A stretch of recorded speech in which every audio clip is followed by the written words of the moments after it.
So, what I have found, interestingly enough, the very same countries that are practicing passport exclusion and are living on passport privilege and require Black and brown countries mainly to be the ones to pay their visa fees. Those are the ones that are also extremely anti-Black. It starts from the door. You can tell the kind of things that they require you to do, the hoops that they want you to jump through, the amount of money that they want you to pay to get to them. They are the least favorable to people who look like me. So as I've changed the way that I've traveled and made this conscious decision of how to travel based on my passport, I have had some of the most incredible travel experiences and actually less racist experiences than I was having before. So I'm just like, I am a Black girl, often traveling on her own and having a blast.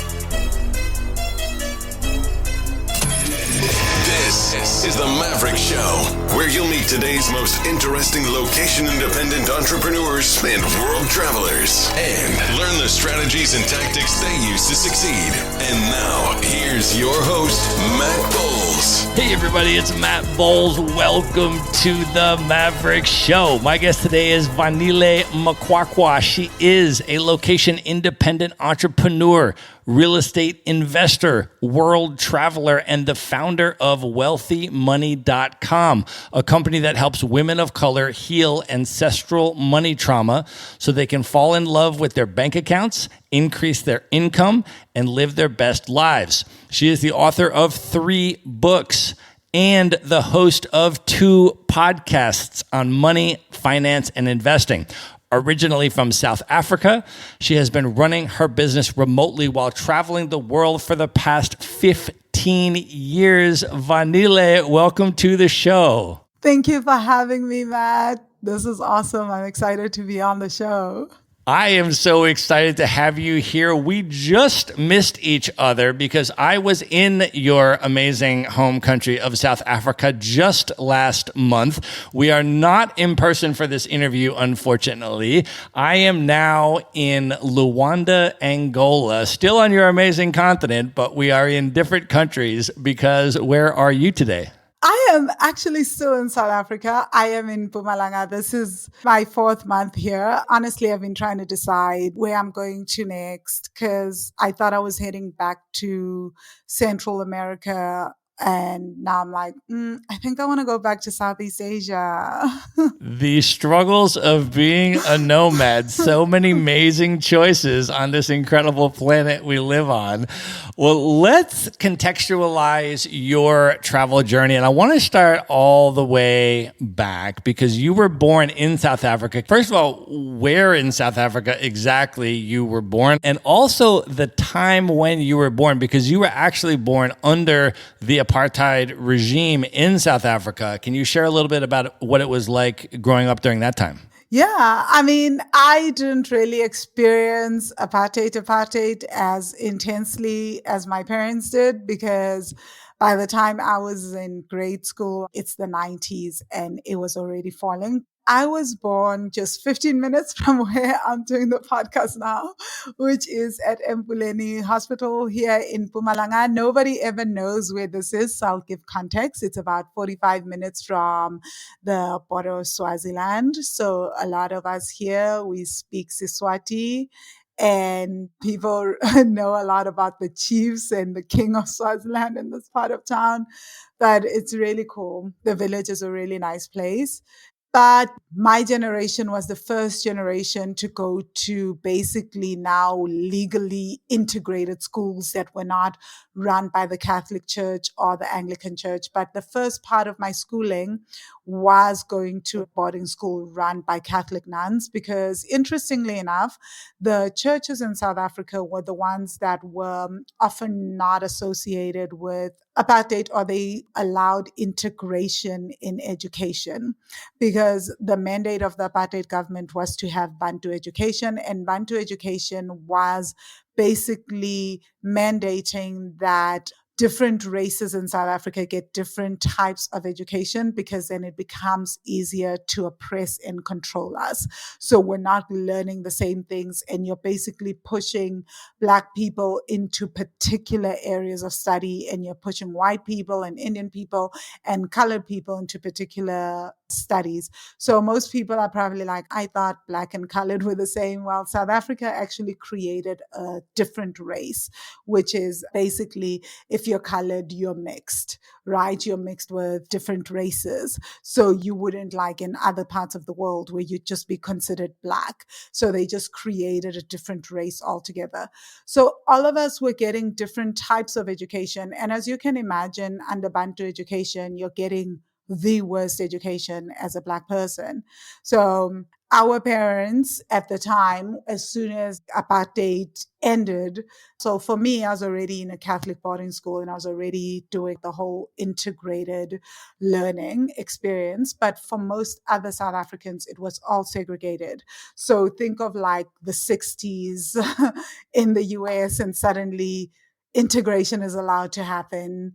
And we are all the first to go into white schools in my generation, so-called quote unquote white schools.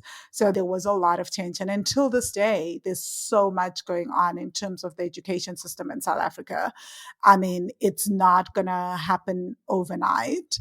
So there's been a lot. And just observing that, I think also being the first generation, it was really, really challenging, I guess, for my parents, just my own personal experience, because they're just like, what is going on? Now you have these children having all these new Western ways of thinking and upbringing. You're going to school, you're learning all these things. I remember being in grade 9 and getting myself into therapy. And my parents were like, what? Because my school had a school therapist, and I come back and I'm learning all these new terms. And I'm like, this is what's wrong with me.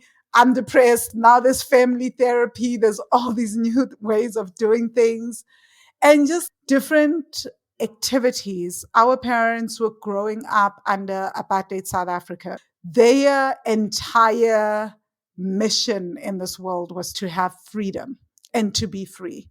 Now you've got these kids suddenly free and they can do anything. And now they have to learn how to communicate with our friends who were white and their parents were white. You have to go to dinner with these people. They have to drop you off at sleepovers. It was insane. It's a whole new thing because before they couldn't talk to them. You couldn't even look at your peers in the eyes. And now your kids are like, yeah, we're going to do sleepovers. And I'm sure for my friend's parents, my sister and I were talking about this the other day, that in primary school, her friend, her best friend was white. And she was saying it was also so challenging for her friend's parents because now they had to have like this mindset shift because they like, what is happening? What's going on? Our daughter is bringing this girl home. They playing together, there's play dates. So just looking back at that time period, the nuances were a lot, but I think you don't actually realize just how much is going on for your parents. And speaking of education, I mean, this was obviously all the way up. And I know that you eventually ended up doing some work at Stellenbosch University. Before you talk about your experience there and what you were doing, can you just contextualize in the history you're describing about the role of Stellenbosch in particular and the extent to which there was white capital and political influence really highly concentrated there.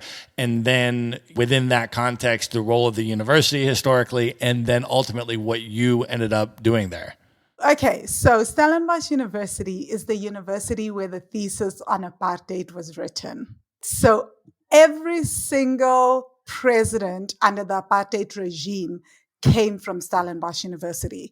You had to go there to be taught a particular way of thinking, to see the world in a particular way. So you can already imagine. And the thing that sparked the radicalization of Black students, the youth of 1976 in South Africa at the time, was because the apartheid government wanted every student to learn in Afrikaans. So now you already have this terrible a Bantu education. Now you have to learn everything in the language, as they said, quote unquote, at the time, of the oppressor. So one way to fight oppression was we can use our own home languages or we use English. That was the agreement. Then the government starts to change that. So apartheid, that's what started the radicalization of this entire thing. That's when Black South Africans went straight to become much more radical and violent, because it was seen at the time, and still to this day, that the one way that we get out of poverty as people globally is through education. So now you're making it even harder. Now, Stellenbosch University for the longest while has been staunchly Afrikaans as a university. And if you've been to the town of Stellenbosch, then you know it is staunchly Afrikaans. Another thing that makes South Africa very layered is that white South Africans for the longest time also didn't get along. Like the English and the Afrikaans also have a very contentious history, but it's a very intense country because there's so many layers. You think that all white people are banded together. They are not. So Stellenbosch is deeply Afrikaans. So for the longest while, they couldn't get a lot of Black students. And I think even now, if you go online, there's so many racial incidents that happen because of this history. So I'd written Heart, Mind, and Money. They see me on TV, of all places, and they decide they need a young person and they want more young Black people to come to the campus, because in South Africa, the universities do get government funding, and they also get alumni paying to them, but they do get government funding. And part of the government funding, obviously, is that you want to have a certain number of kids on campus who are Black. So then they hired me because we need someone who is representative of the demographic that we are trying to get into the university to come on board. But not only that, we also need funding to be able to make this happen. So even though we get government funding, there's not a lot of funding. We think that Black donors would be more willing to pay for students and to get students on board. You guys now know the history, right? And you know that most of the Black donors have lived through this history. So when you go to them, yes, they want to educate Black students, but there's so much that you still have to work through and say, yes, they are changing. Yes, this is happening, but change is not fast. So let's just put it this way, that by the time when I left that job, I actually hired a coach to help me work through racial trauma. I was so deeply traumatized. I had 6 months of just racial trauma work. It was crazy for me. I learned so much about trauma and gender. It was out of this world. I found terminology. I read papers because, wow, it is so challenging working in an environment that has that kind of history. Once you had that experience and then you worked through that, what were the lessons or reflections? And also just give folks like a sense of what things are still like today in terms of these institutionalized dynamics, the way that racism still functions in South Africa, the way that wealth inequality is still very much present and institutionalized in South African society today. And then when you got exposed to that with the intensity that you did, what were the reflections and analysis that you came away with of present day South Africa? I did not have a good view of South Africa when I left Stellenbosch. That's why I went back to traveling and became a nomad. Because when I moved to Stellenbosch and I got the job, I bought an apartment in Strand, which is in the Winelands. I still have that apartment. A huge part of it was that I was very excited. I was like, I love the Western Cape. It's still my favorite province. I'm planning to move back there and make it my base as I travel again. Love it. But I did need to distance myself because I was deeply traumatized. I had to leave. I feel like if I didn't leave South Africa, I'm going to become completely radical and be chanting a lot of the freedom songs from the 70s. I was like, I'm going to leave this country. There was no other way. Let's just call this quits. Like, I do not see how we work as a people. And I needed that level of distance. So that's how upset, angry, and hurt I was. So, for example, I remember once being in a meeting And then they just dropped this bomb that they found a study behind one of the shelves at Stellenbosch University where one of the lecturers had been studying human brains and was trying to prove that the black brain is not as superior to the white brain and was studying eyesight. I'm like, what? All my other white colleagues are laughing at this. And I like literally stand up and have a whole eruption. I'm like, this is not okay. You are triggering all of us here. What is this? And they're like, no, it's so funny because it's so stupid. No, it's not. Literally, the entire country was run on this. You are reminding all of us that this is what happened. So little things. And I think this still happens in corporates where conversations are started without any understanding of how they will trigger other people of color in that environment. And then now I have to go out of these meetings and go and smile at Black donors and be like, yes, Stellenbosch really is changing. No, they are triggering me every day. So at some point, I actually went to the Black donors and I went to some of them and I said, listen, if you don't come on board, I am going to die and be buried alive at that university. I'm going to need you to come to some of the meetings. I need support. I can't do this on my own. I was like, I'm way out of my depth in terms of how to manage this because I've never had to go against white men that lived and been teaching these policies since the 70s. And now I'm the one that's going to try and change them. That's insane. That's crazy. I can't do it. I remember being in a meeting one day and I'd written a paper. And one of the things I said was that I feel like a lot of Black donors would be really, really happy to come on board at Stellenbosch University and sponsor Black students if the university could just offer an apology. We're asking Black people who have made their money by working hard and sometimes working under a regime that literally oppressed them. They're like, can we just accept the university has played a huge role in oppression and can there be an apology offered? And I did an entire report on how I saw that happening. I wrote about how we could do it at dinner, speeches that could be made, just acknowledgements that I think would be important and actually taking accountability.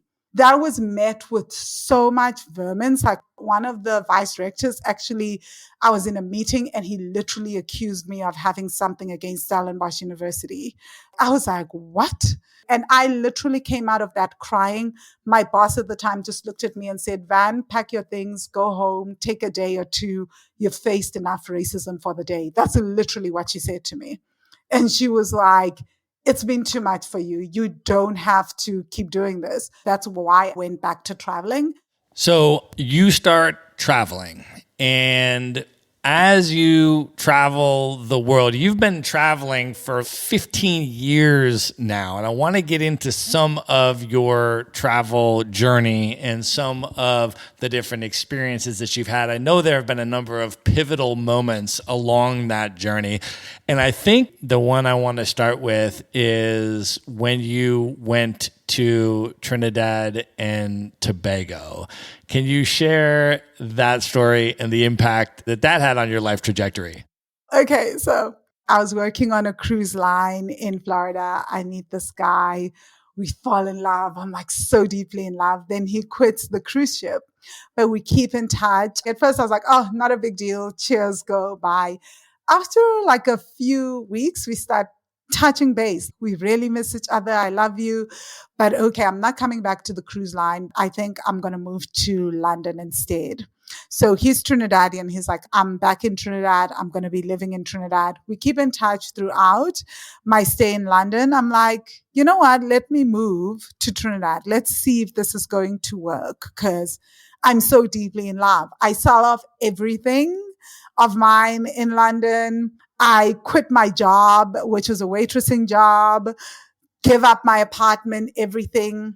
I only have 400 pounds to my name.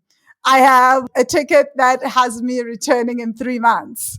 And this was also the time when South Africans still needed visas to get to Trinidad. We no longer do.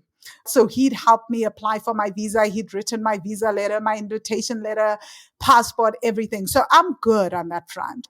We have a time to meet. We're going to land in Tobago. We're going to do romantic getaways in Tobago. When I get to Trinidad, we're going to have a blast and I'm going to move in with him. Cool. So it has never entered my mind that I need more money for this for whatever reason.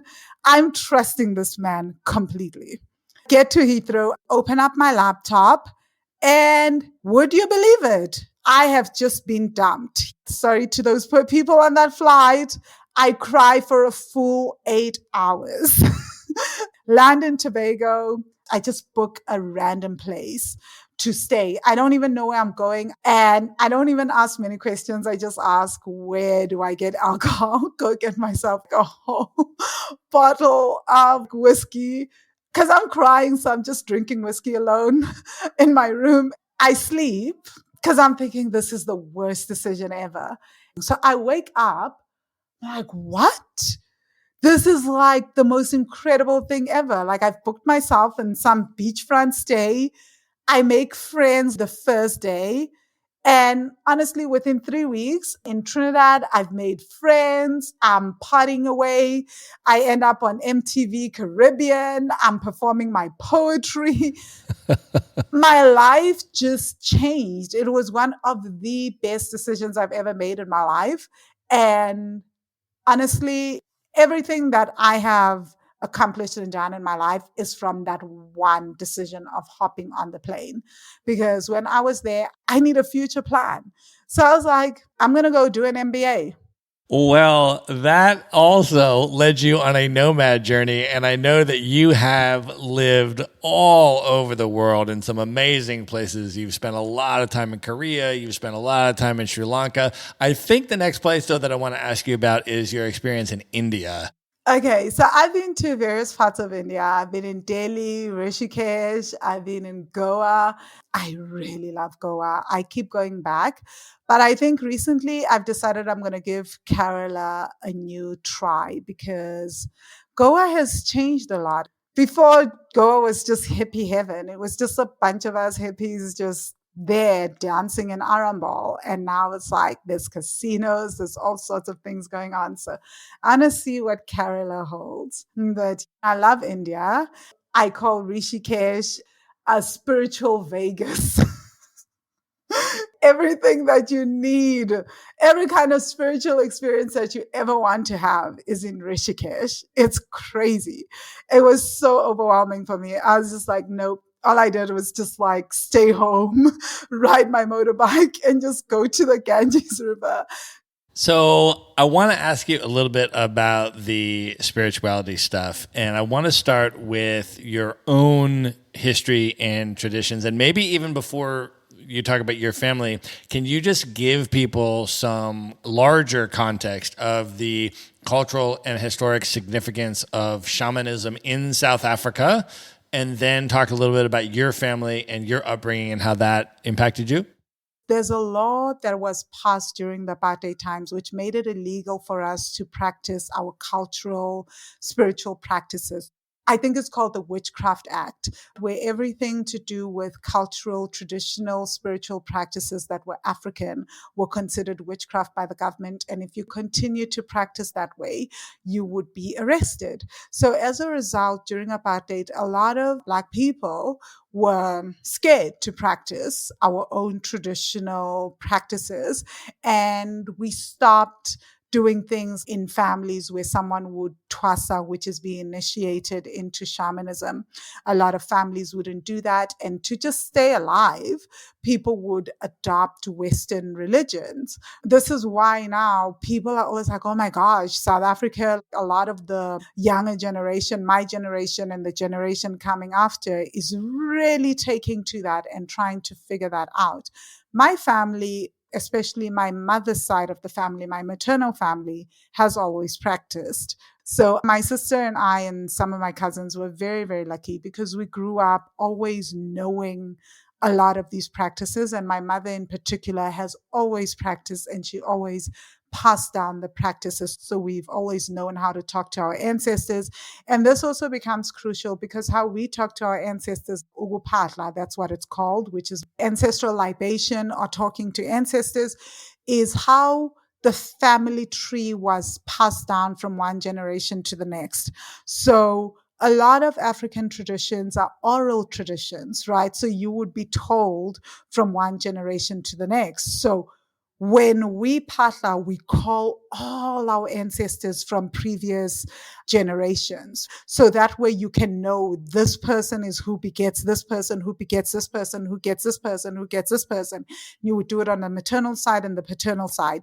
Now, when that was made illegal and suddenly you're accused of witchcraft for talking to your ancestors, a lot of Black people in South Africa have lost that ancestral thread and that connection, and to remember who our ancestors are, even 6 or 7 generations back.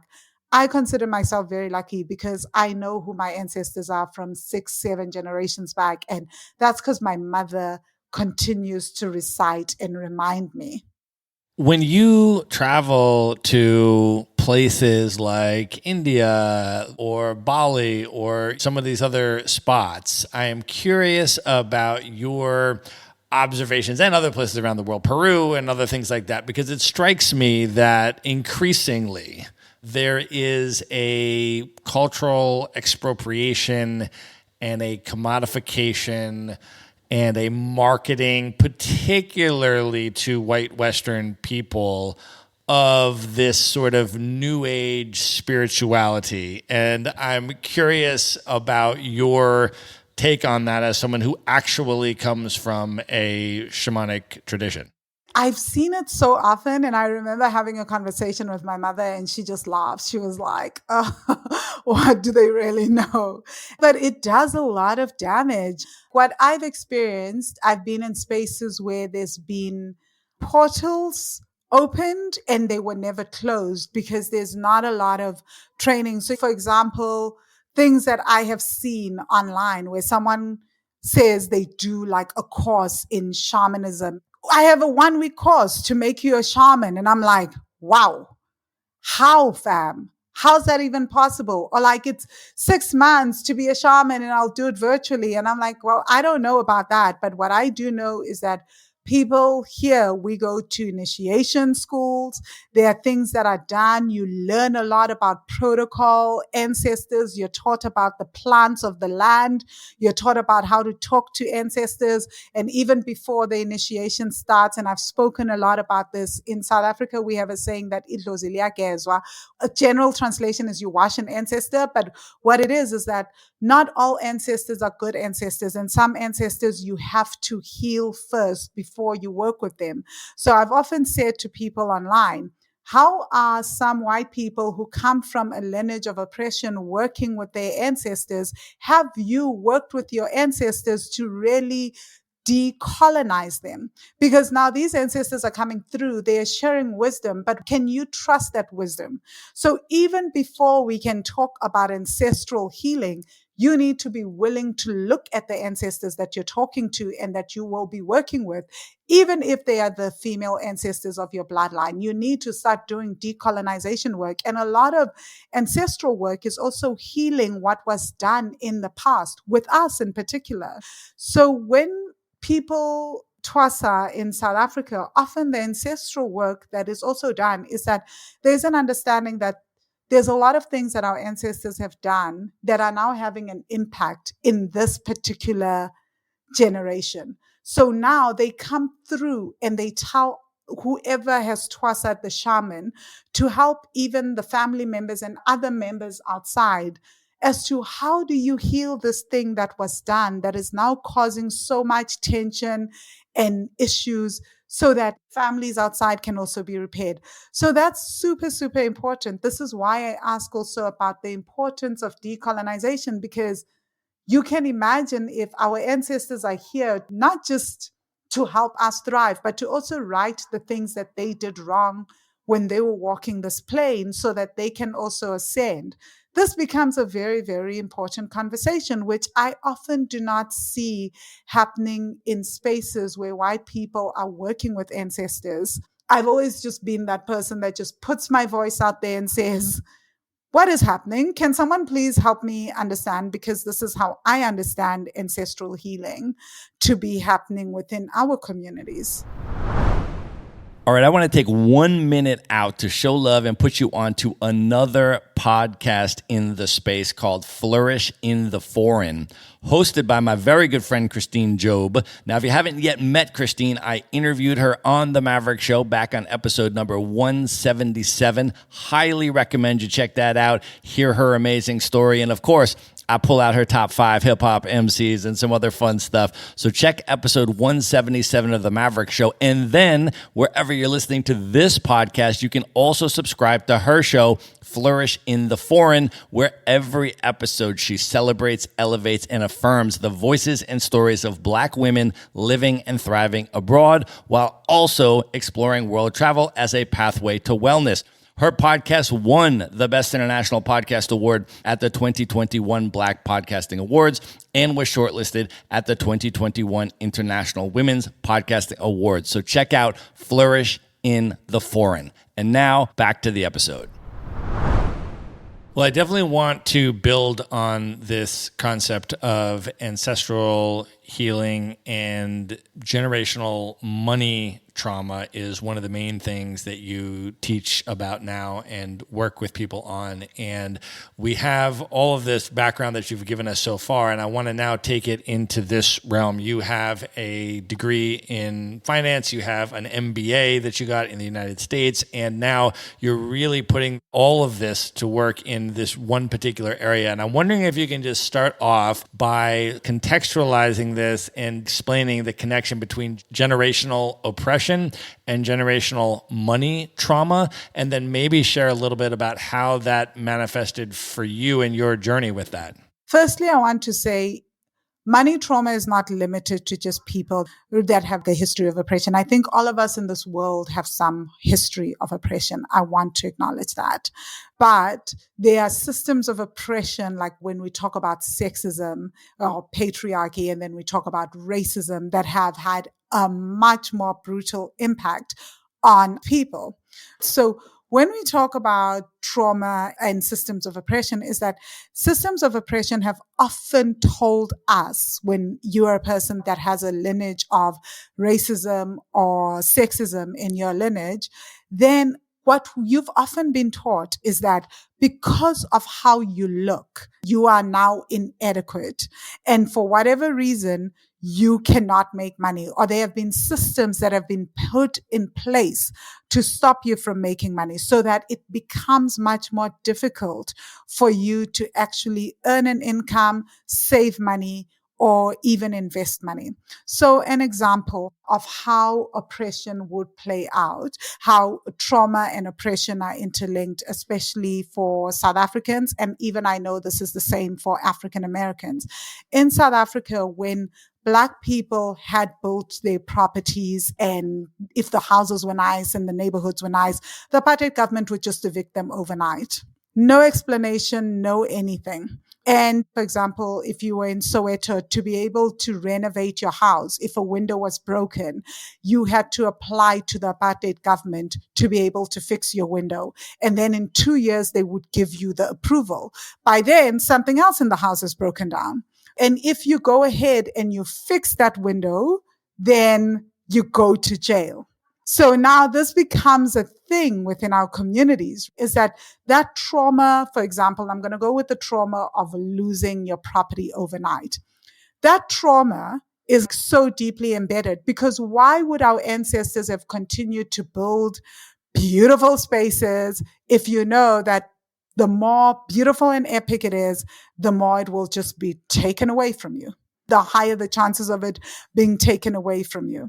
So as a result, some ancestors may have decided that, okay, to try and keep ourselves safe, we're going to make ourselves invisible, or we're not going to continue with building beautiful property. We would rather spend money on clothes and other ways to show that we are progressing, because at least that is not something that the government is coming to take away. Now, fast forward the next generation is learning these money patterns from their parents. They're not understanding why the parents are making these decisions. There's no sitting down of, hey, we're deciding to do this because we're scared of our government and we're scared that we will lose this property if we beautify it. So all they are learning is these patterns that when I have money, the best thing to spend money on is clothes or cars, not on assets. They're not understanding that. And in fact, what they sometimes sense when their parents are making a place beautiful, going against the apartheid government, fixing the windows before they've gotten the permission, is deep fear. So now they've started to associate building their houses, getting assets, investments, etc., with fear. They're not understanding why that is happening. They can see their parents' gestures, they can sense their nervous systems. They don't understand why that's happening. So now, as they become parents and they teach the next generation, they just do the same thing that their parents did because that's what they were taught with money. They don't understand why is it that whenever we have to buy assets or we even have to make our houses better, I am freaking out. Why is my nervous system freaking out? Because that's what your nervous system learned about money. And before long, it becomes a whole thing from one generation to the next. We don't understand why we're not buying assets, why we're not doing certain things, why that actually scares us, why the idea of buying beautiful homes is freaking us out. Having more than one home scares us. Why is our nervous system getting dysregulated? Well, the system learned that from somewhere. Can you talk about your personal journey with this, how you realized that this was happening to you, and then ultimately how you navigated your way through it to where you are today? Often getting to college or university and is often very much a communal effort. Our parents didn't get to university on their own. Communities were involved, villages were involved. One person would contribute food, this person, this, aunts would contribute, the extended family would somehow add to your success. So now when you succeed, the idea is that people took something to get you there. Everyone sacrificed something. So now you want to help as well by giving back to them. And obviously, this is deeply linked to systemic oppression, and opportunities are not as easily available under systems of oppression for certain groups of people. So each one pulls one up. So, what happened in South Africa through time is that worked. But then something kind of happened in my mother's generation. And I think a lot of that also has to do with as we enter the 90s, we enter the 2000s, the standard of living starts to shoot up, which has happened globally. So some people get educated, and instead of those other siblings coming back to help, they're like, listen, this is real tough for me. I'm not able to. So often the firstborn child would be the one left with most of the burdens, and they would look after everyone else. So in my family, my mother, who's the second one, actually took over the family responsibility and was looking after everyone on her salary, started businesses to help with that as well. Then when my uncle came back from exile, my mom was like, it's your turn. You're the most educated one. You've studied in Germany. You've studied in Scotland. You've studied in all these countries. So you will have more opportunities. So look after the family, including looking after my sister and I. So growing up, I saw my uncle and my mom go through this, and I lived with a deep terror that like it would be me next, because I was the one that was going out traveling, studying, getting the degrees. And I was just like, I do not know how to do that on my salary, looking after grown people, their kids, etc. So this had been happening in my mom's family for as long as I've been alive. So there was no reason for me to believe otherwise. And in fact, at first, I got a life coach, and she was like, let's explore why this is happening around your money. Because as soon as I would get money, I would get rid of it. And then as soon as I graduated from the MBA program in the US, I started having panic attacks with money. And I watched my uncle go through the same thing. So at first, he was okay with money coming back from exile.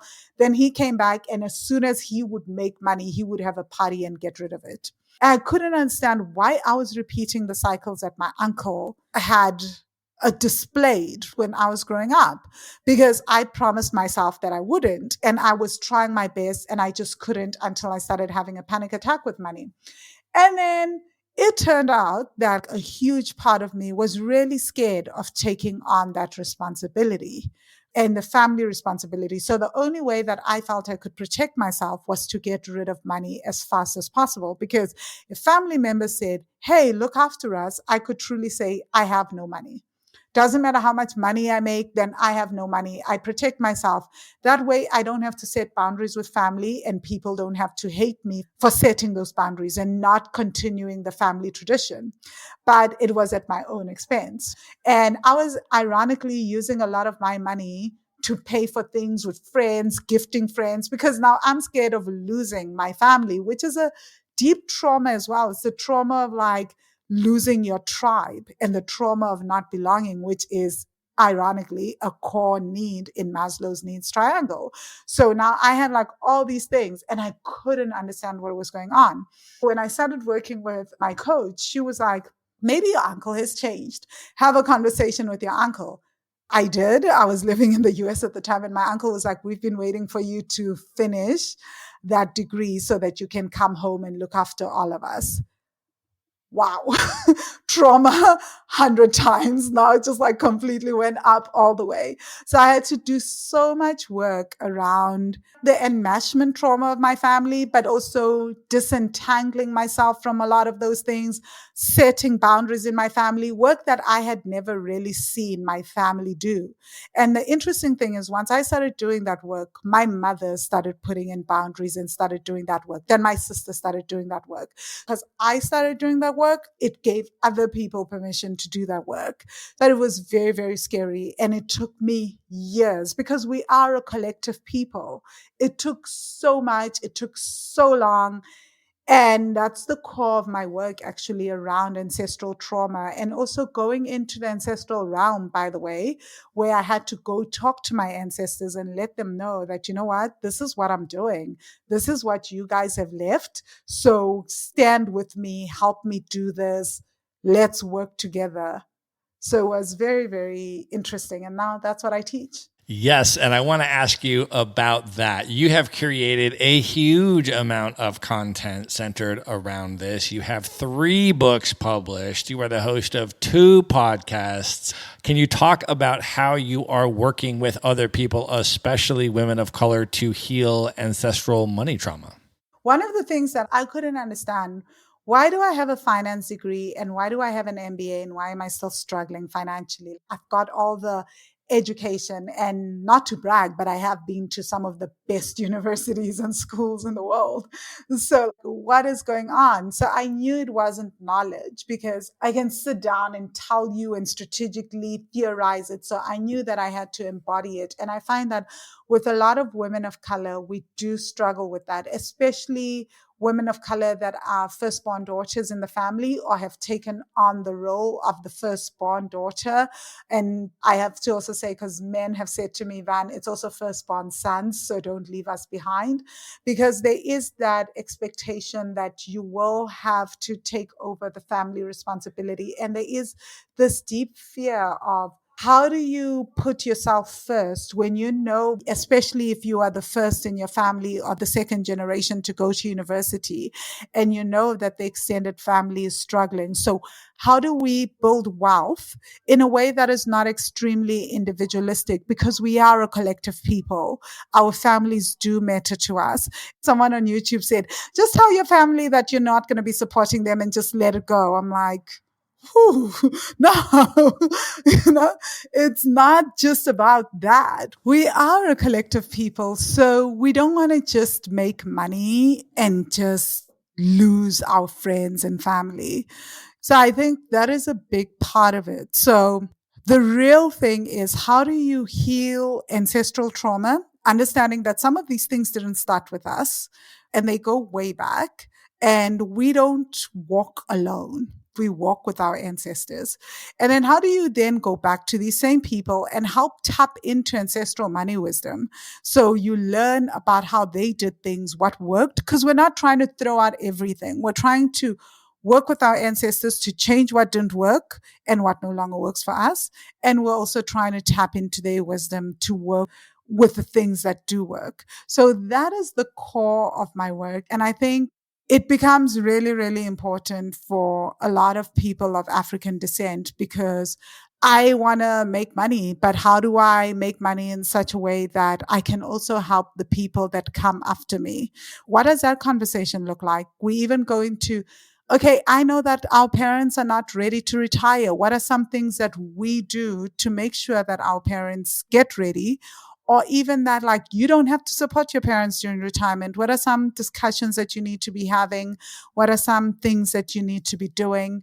And before we can even have those practical discussions, I learned the hard way is that we need to do the emotional work because money is such an emotional topic. Most of us don't even know how to have that conversation with just our partners or our kids. So now we're trying to have this loaded conversation with our parents, and maybe we carry wounds around the mother wound, and you're thinking, oh my gosh, now I have to look after my parents and they've done this and this and this and this to me. What the hell? But you're also feeling like you're under pressure to do that. So how do you have these conversations from a space where you have healed your stuff and you're coming with wisdom, and you are not going to get triggered and it's not going to turn into a firebomb. And in this way, we start to build generational wealth. Well, for people that want to go deeper into your work on that, I'm going to link up all three of your books in the show notes, and we're going to link up both of your podcasts in the show notes, which I would encourage people to check out. So you can find all of that at one place. Just go to themaverickshow.com and go to the show notes for this episode.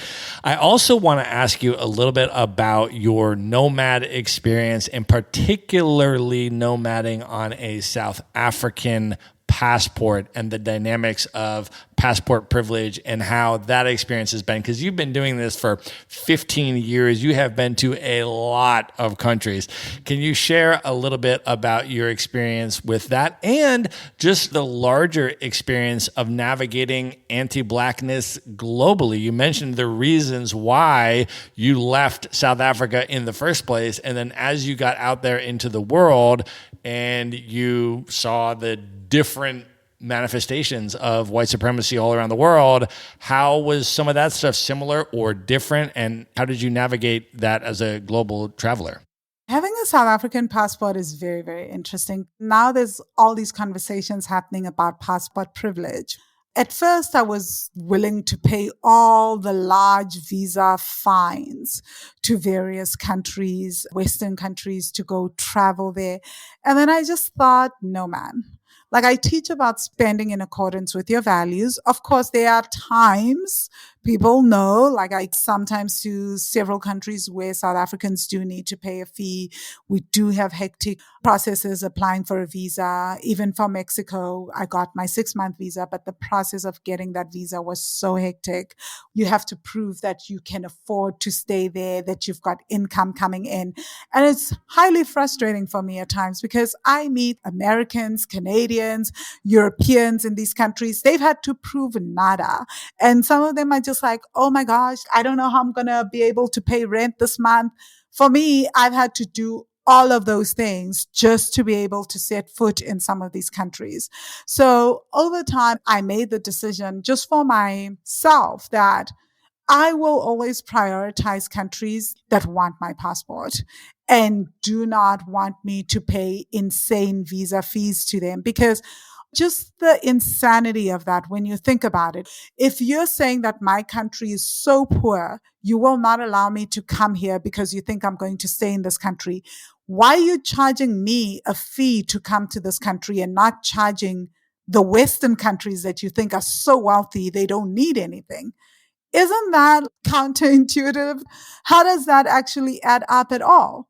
It's like you're saying the majority of Black and brown people are coming to our country. They're not going to leave.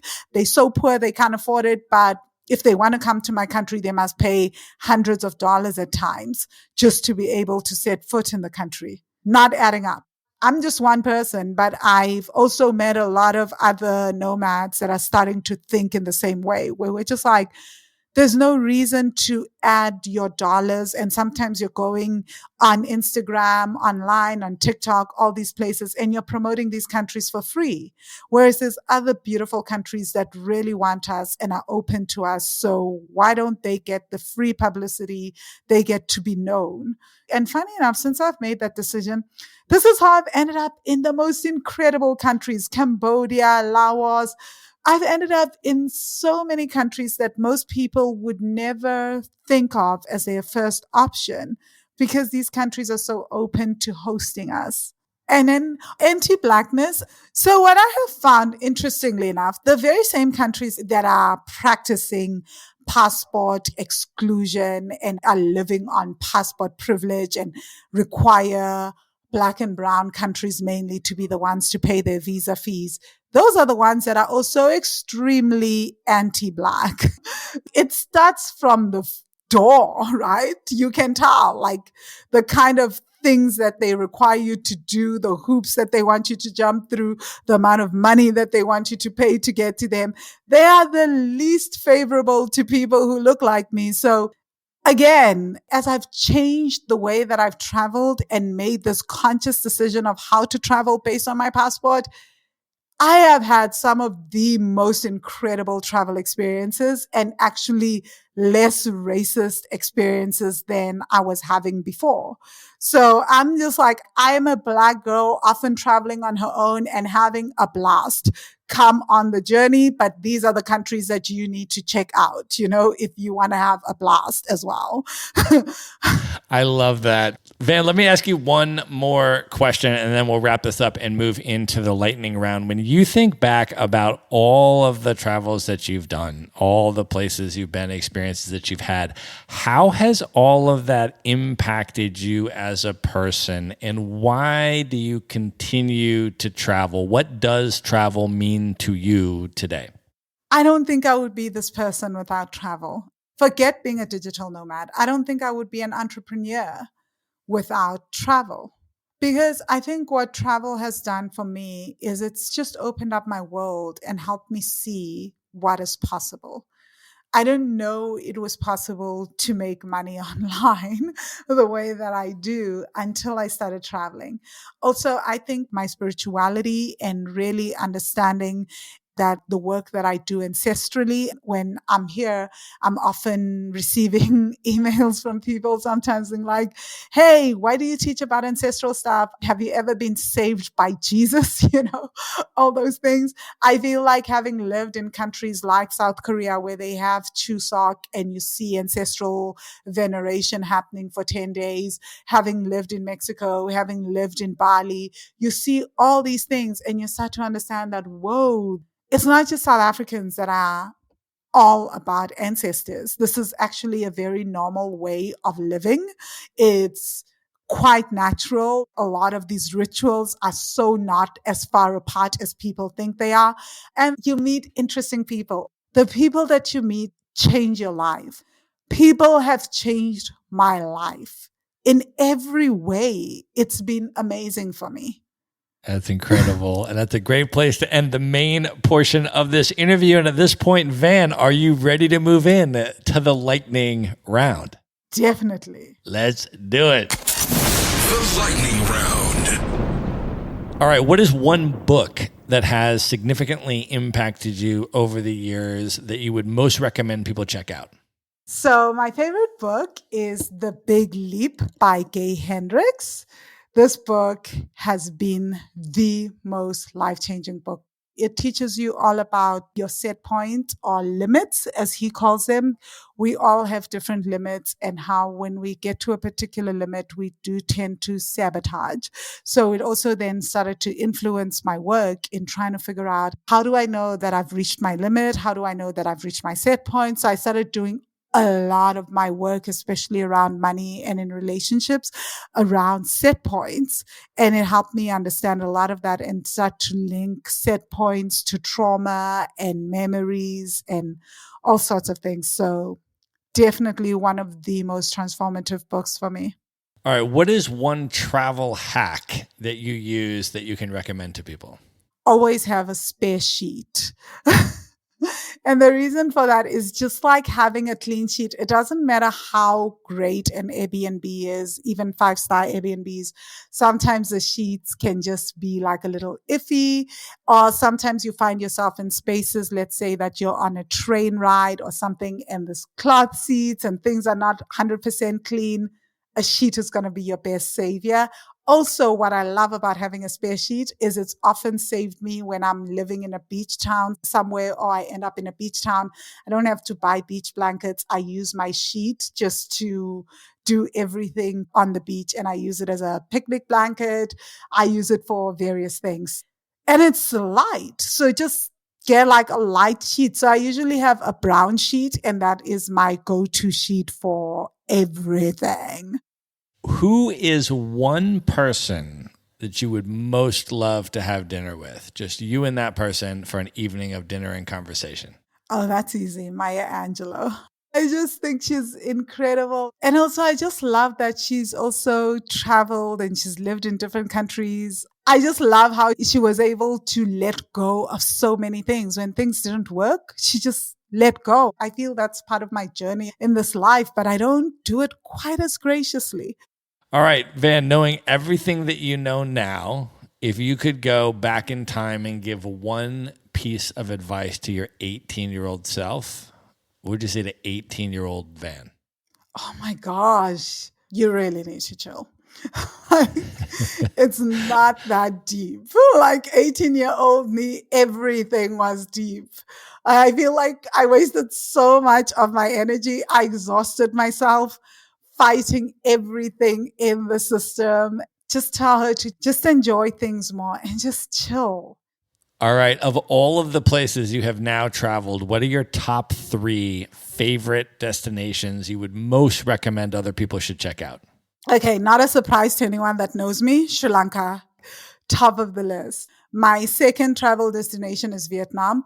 And then my third travel destination is actually Tobago. So definitely go check out Tobago. It is stunning. It is absolutely incredible. All right, what are your top 3 bucket list destinations, places you have not yet been, the highest on your list you'd most like to see? There's 4.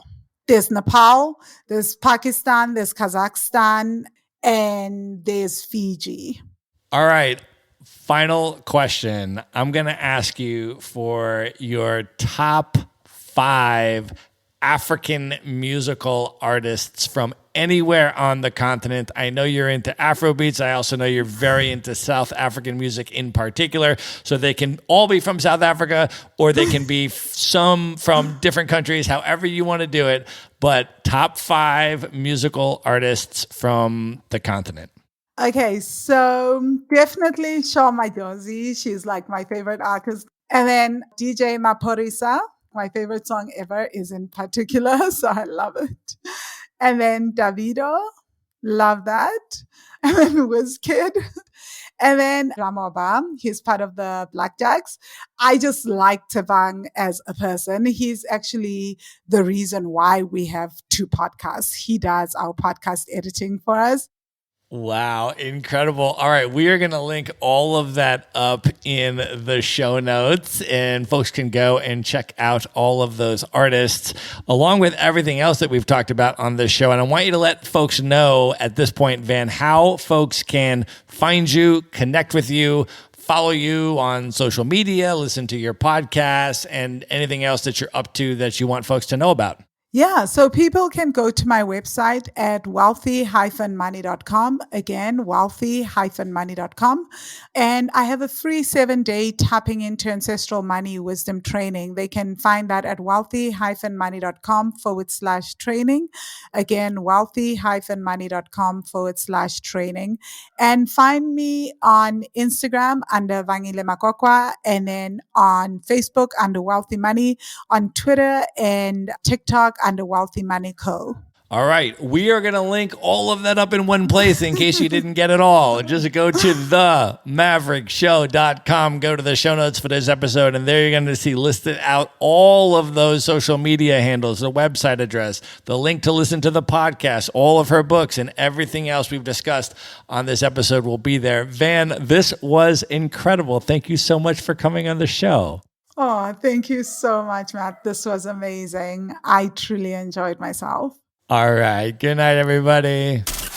Be sure to visit the show notes page at themaverickshow.com for direct links to all the books, people, and resources mentioned in this episode. You'll find all that and much more at themaverickshow.com.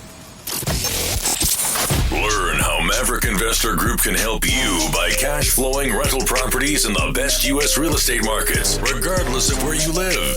Schedule a free phone consult today at themaverickshow.com/consult. Now you can buy rental properties with tenants and local property management in place, so you don't have to be a landlord or a rehabber. To get your questions answered and discuss how Maverick Investor Group can help you meet your real estate investing goals, schedule your free phone consult today at themaverickshow.com/consult.